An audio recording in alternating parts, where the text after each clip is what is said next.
माण तालुक्यातील जांभुळणी येथे जीर्ण झालेले माळवदी घराचे छत अंगावर पडून 80 वर्षीय वृद्धाचा जागीच मृत्यू तर एक जण गंभीर जखमी झाल्याची घटना मंगळवारी रात्री घडली।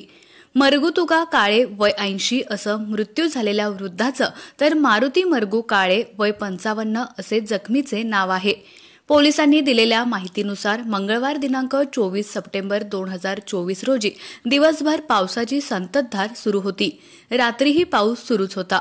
या दरम्यान रात्री 7:45 वाजण्याच्या सुमारास जांभुळणी येथील धनगराळी येथे मरगू काळे व मुलगा मारुती मरगू काळे हे राहत्या घरी रात्री जेवण करून सोप्यात बोलत बसले होते।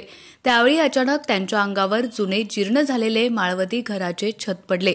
यात मरगू काळे व मारुती काळे हे मातीच्या ढिगाऱ्याखाली काढले गेले।